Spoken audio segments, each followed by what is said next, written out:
This channel does not promote any violent, harmful, or illegal activities. All content provided by this channel is meant for an educational purpose only.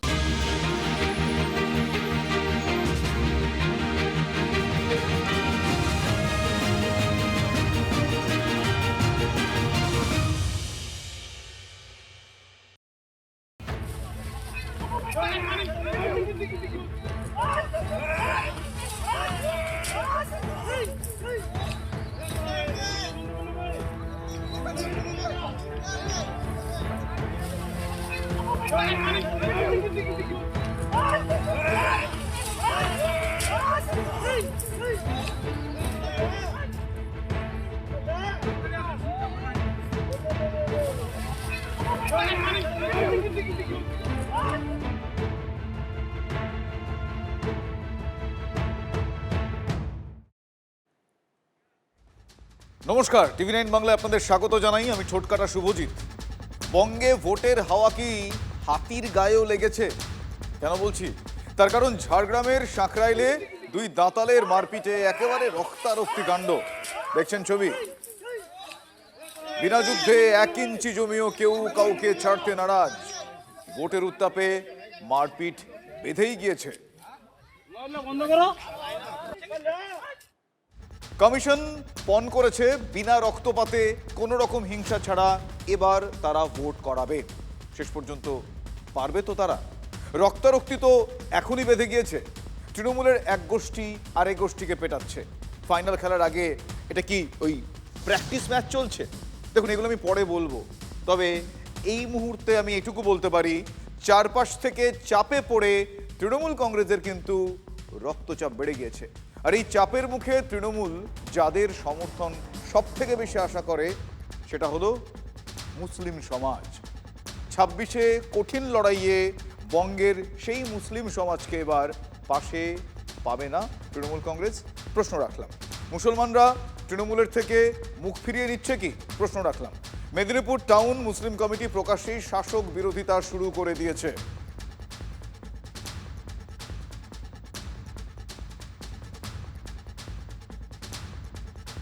Sarfaraz খান ওই মুসলিম কমিটির তিনি বর্তমান সম্পাদক।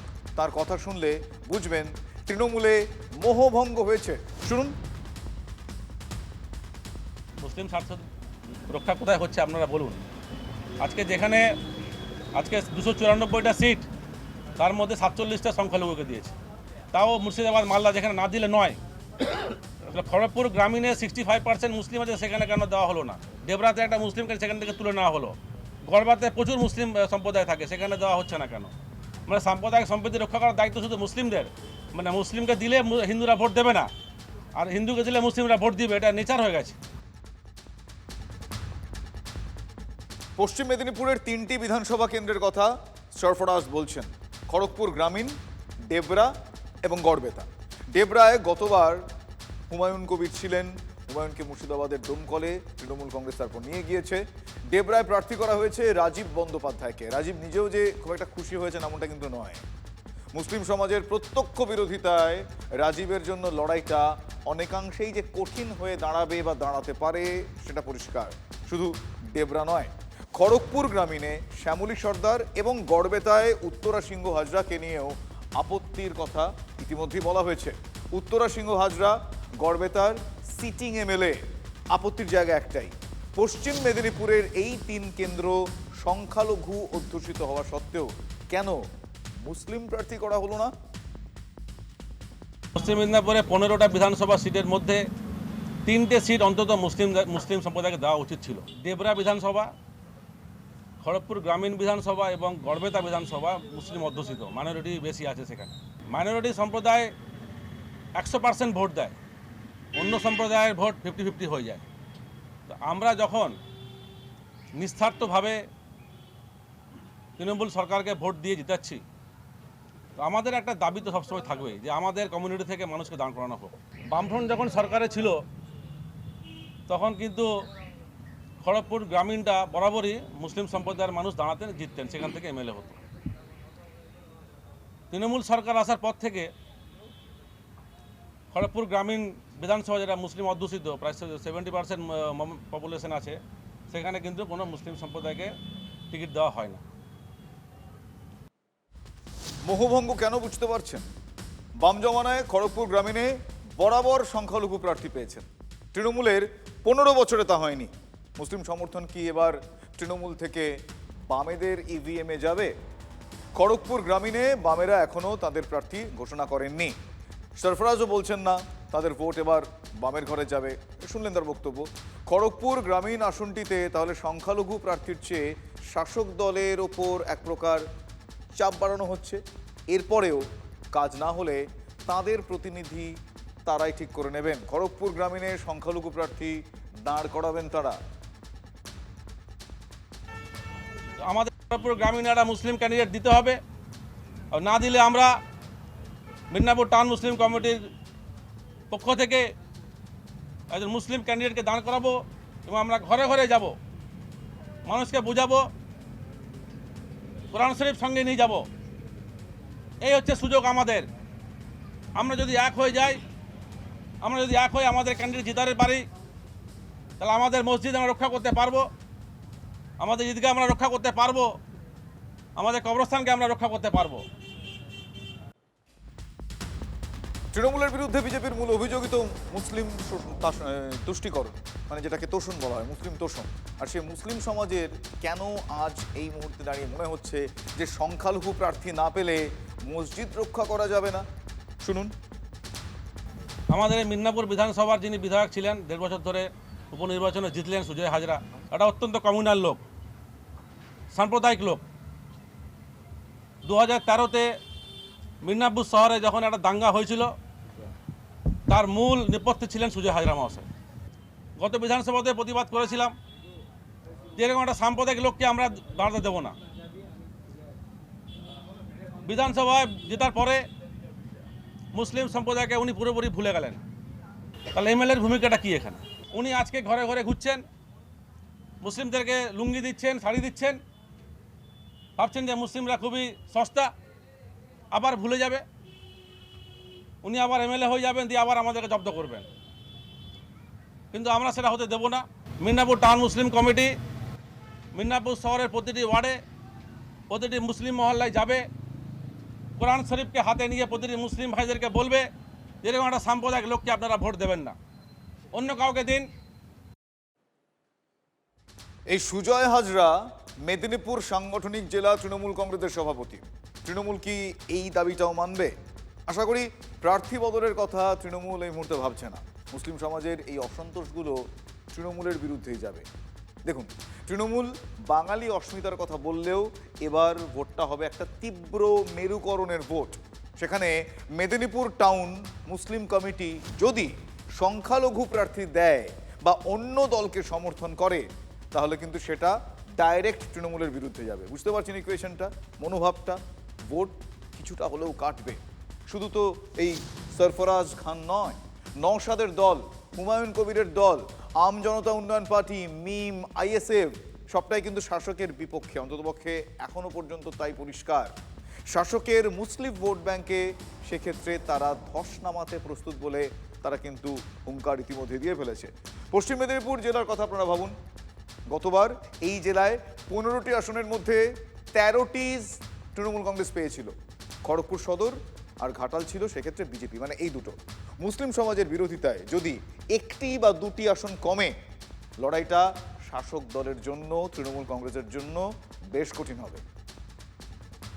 আমরা যেটা দেখতে পাচ্ছি যে বর্তমানে মুসলিমদের আওয়াজ তোলার লোক নেই, পুলিশ প্রশাসন ওদের হাতে আছে। কিন্তু এখন আমাদের কাছে সুযোগ আছে যোগ্য জবাব দেবার।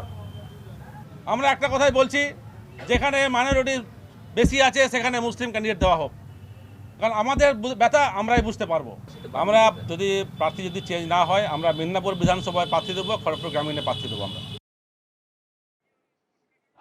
বরানগর পাল্টে গেছে। বিজেপির কালচারটাই মিথ্যাবাদী কথা।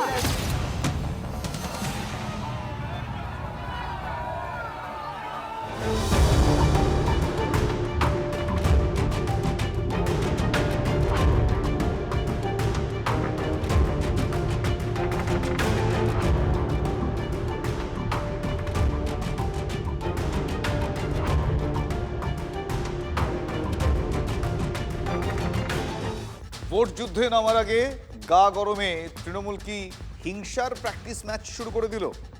তৃণমূলের ঘরের লড়াইয়ে একটা তুল কালাম কাণ্ড বেঁধে গিয়েছে মিনাখায়। দেখুন সেই ছবি। ওই কেন্দ্রের প্রার্থী উষারানী মণ্ডলকে ঘিরে জোড়াফুল শিবিরের দুই গোষ্ঠীর মধ্যে অশান্তি। উষারানীর হয়ে দেওয়াল লেখার মধ্যেই দুই গোষ্ঠী হাতাহাতিতে জড়িয়ে পড়ে।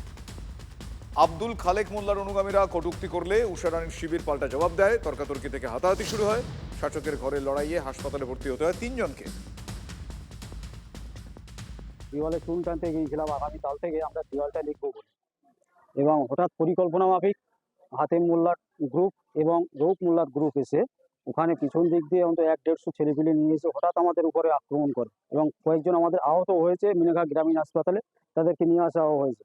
হঠাৎ পিছন দিক থেকে এসে এলু পাথাড়ি, লাঠি, রড, কোদালের বাঁট এইসবগুলো নিয়ে এসে হঠাৎ পিছন দিক থেকে আমাদের ছেলেরা হঠাৎ জুন্দাতে এসে এলু পাতাড়ি মারধর শুরু করে দিয়েছে।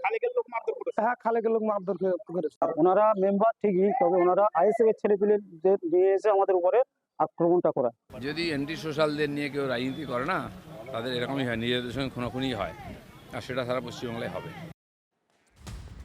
ছোট্টু মহলি ভার্সেস পুলক ঘোষ। তৃণমূলের ঘরের ঝাড়পিটে বরানগরও উত্তপ্ত।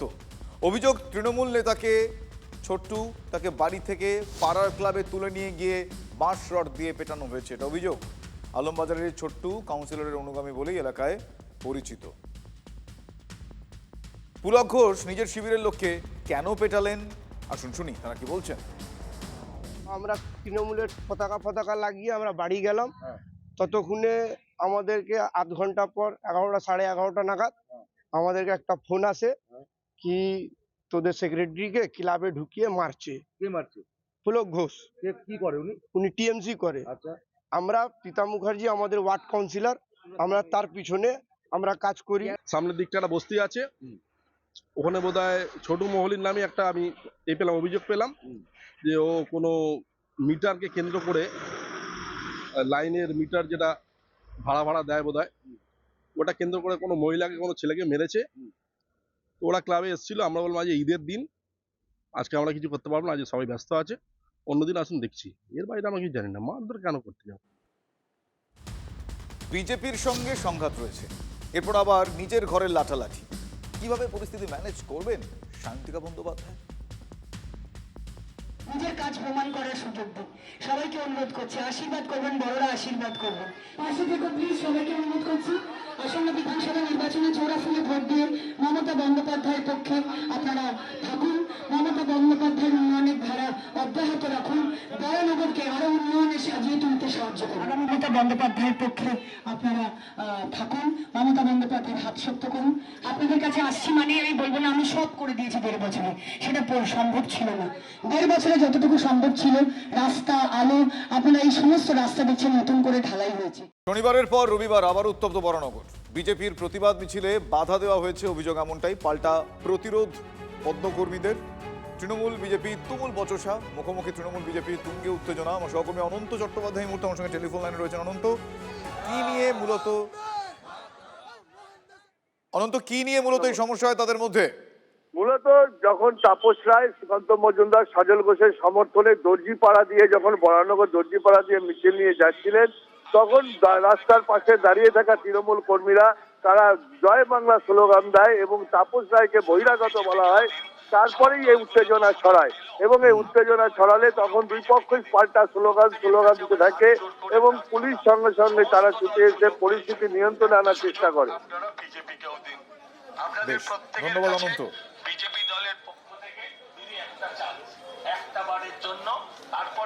এই মুহূর্তে দেখছেন সজল ঘোষ, প্রার্থী, বিজেপি প্রার্থী সজল ঘোষ, তিনি প্রচারে হাঁটছেন। আপনাদের কাছে আবেদন করছি, আপনাদের প্রত্যেকের কাছে আবেদন। বচসার সময় ছবি আপনাদের দেখাচ্ছি। অভিযোগ উঠছে তৃণমূলের কয়েকজন কর্মী জয় বাংলা স্লোগান দিচ্ছে, যার ফলে পরিস্থিতি অনেকটাই উত্তপ্ত। এই মুহূর্তে বরানগর পরিস্থিতি ফের উত্তপ্ত, আপনারা দেখতে পাচ্ছেন।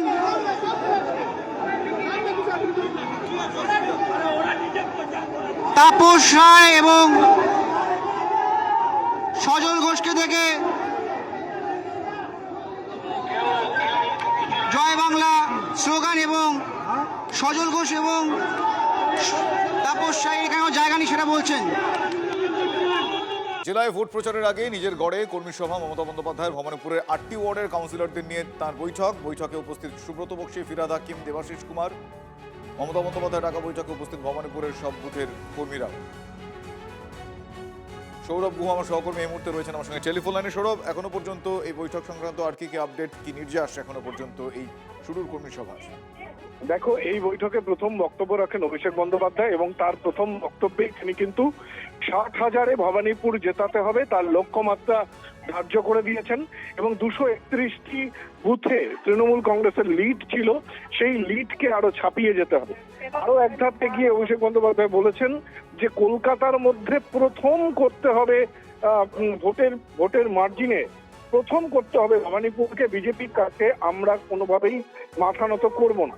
অভিষেক বন্দ্যোপাধ্যায় অনেকগুলো বিষয় নিয়ে আলোকপাত করেছেন এবং তারপরেই কিন্তু এখন বক্তব্য রাখছেন মমতা বন্দ্যোপাধ্যায়।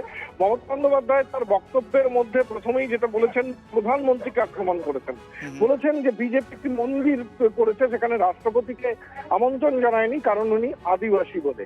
এবং একই সঙ্গে অভিষেক বন্দ্যোপাধ্যায়ের আরেকটি কথা আজকে কিন্তু খুব গুরুত্বপূর্ণ, যে প্রধানমন্ত্রী হওয়ার পর নরেন্দ্র মোদীর লাইফস্টাইল বদলে গেছে, কিন্তু দিদি মানে মুখ্যমন্ত্রী আর কোন কোন বিষয় আজকে বৈঠক থেকে উঠে আসে সময়ের সঙ্গে জানতে পারা যাবে। আপাতত ধন্যবাদ সৌরভ।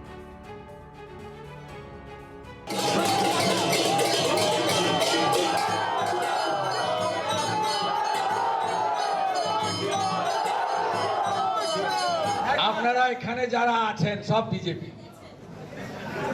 আর ওখানে যারা আছে শ্যামল ভাবছে সব ভোট আমার।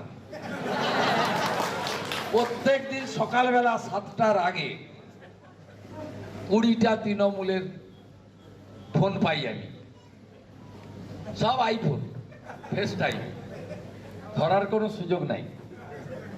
বলে 1.5 লাখে যদি না হারাতে পেরেছি, আমি অমুকের বাচ্চা নই, তমুকের ছেলে নই, আমার বাবা অমুক। আপনাদের কিছু করতে হবে না। এই লাইলা মজনুকে তৃণমূলী সাইজ করে দেবে,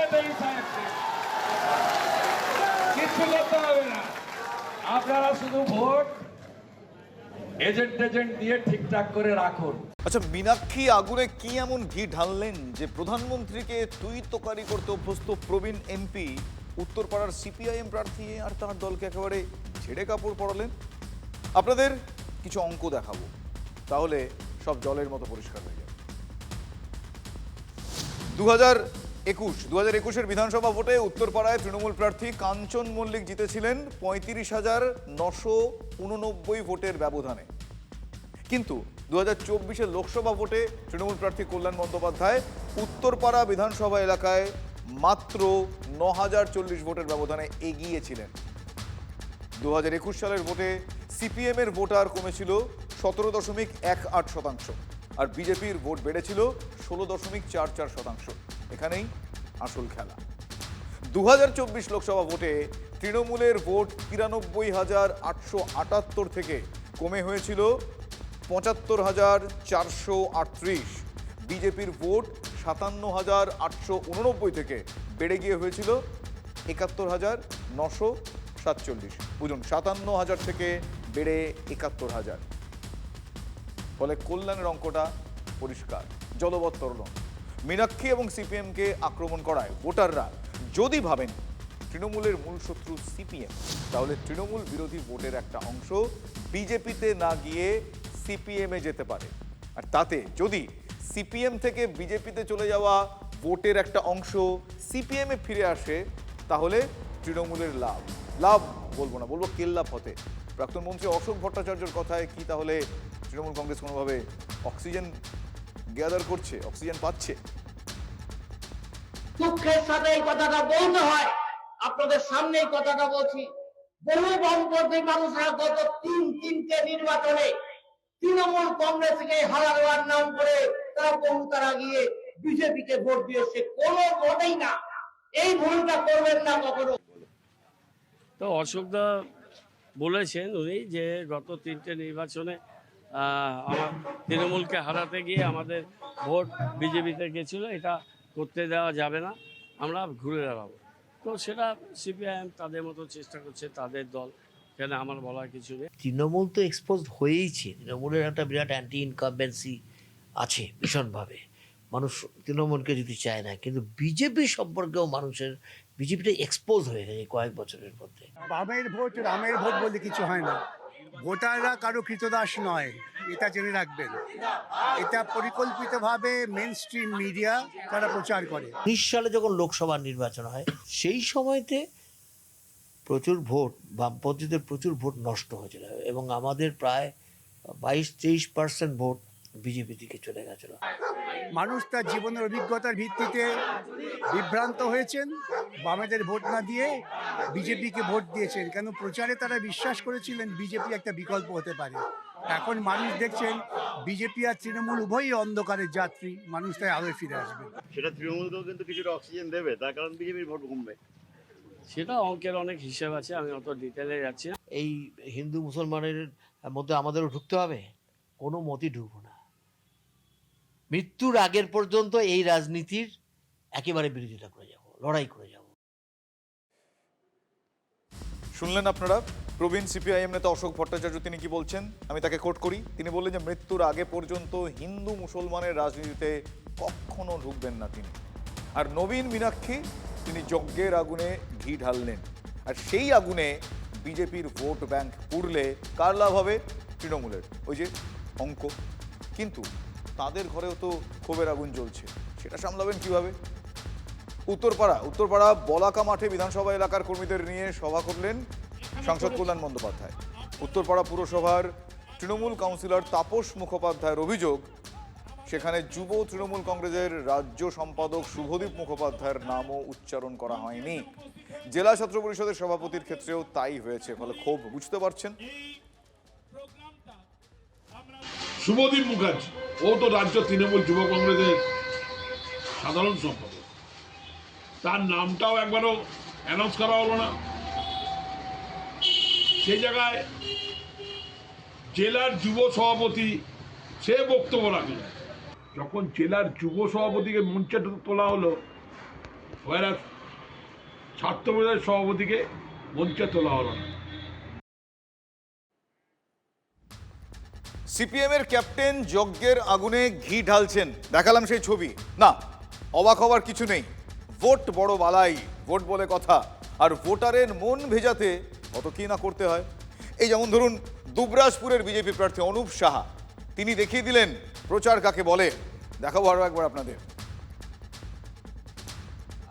জনসংযোগে বেরিয়েছি প্রতিটা মুহূর্তে, এমন একটা মুহূর্তে দেখলাম একজন বরিষ্ঠ মানুষ যিনি দাড়ি কাটার জন্য বসেছেন, এবং আমি তাকে সহযোগিতা করার সাথে সাথে তার সাথে কথা বলা, তিনি কেমন আছেন জিজ্ঞেস করা, এবং আগামী 23 এপ্রিল যে নির্বাচন আছে সেই আমন্ত্রণ তাকে জানালাম।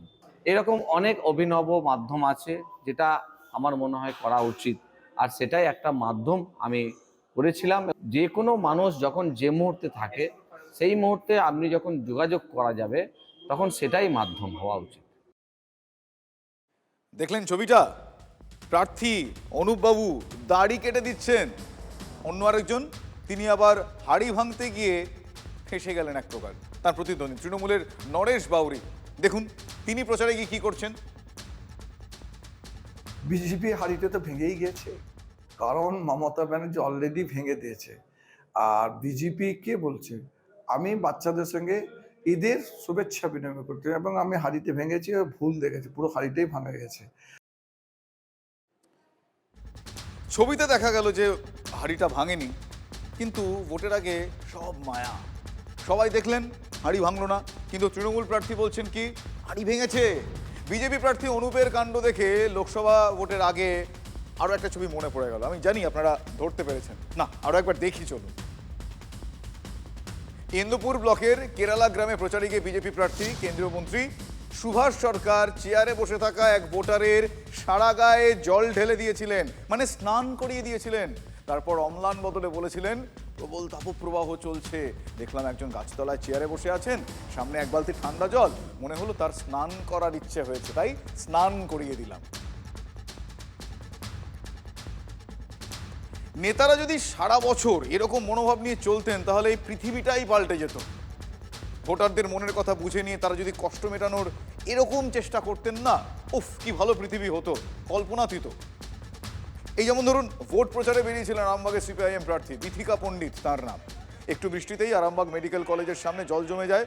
কখনো এইভাবে জল সরাতে অভিযানে নামতে দেখা যায় না সিপিএম নেতাকর্মীদের, মানে সম্প্রতি তো দেখা যায়নি। কিন্তু ভোটের আগে অনেক কিছু করতে হয়, ভোটারদের মন ভেজাতে জল ছেঁচতে হয়। আরামবাগ মেডিকেল কলেজ হাসপাতালের সামনে জল সরিয়ে ভোটারদের মন কতটা টানতে পারলেন, ভেজাতে পারলেন, সেটা সময় বলবে। আপাতত এ কাজ করতে হচ্ছে। আমরা তো প্রকৃতপক্ষে বলতে গেলে কি আমরা ভোট প্রচারের জন্যই বেরিয়েছি, ভোট প্রচারে আমরা সবসময় বেরিয়ে পড়ছি। তা হঠাৎ আমরা দেখলাম যে এখানে জল জমে আছে। এখানে আজকে জল জমে না, সামান্য বৃষ্টি হলেই জল জমে যায় এই মেডিকেল কলেজের এন্ট্রান্সে। তা এখানে তো সাধারণ মানুষের, এটা তো পৌরসভার উদ্যোগ, এটা তো এখানটা তো এরকম থাকার কথাই নয়, একটা মেডিকেল কলেজ। হ্যাঁ, এইখান থেকে তো আমাদের উন্নতি বোঝা যাচ্ছে।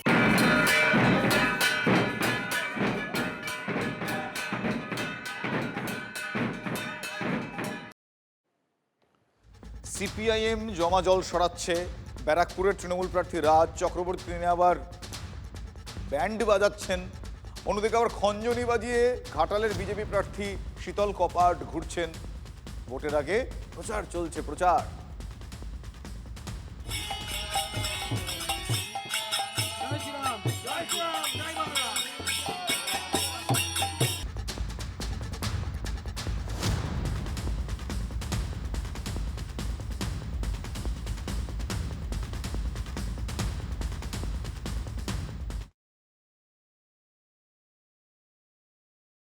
রবিবাসরীয় প্রচার বলে কথা। আসানসোল দক্ষিণের বিজেপি প্রার্থী অগ্নিমিত্রা পাল সাইকেলে করে ঘুরছেন। বিধাননগরের বিজেপি প্রার্থী শরৎ দত্ত মুখোপাধ্যায়, তার হাতে আবার কাতলা মাছ। না, ফিশি ব্যাপার নয়, ভোট বড় বালাই।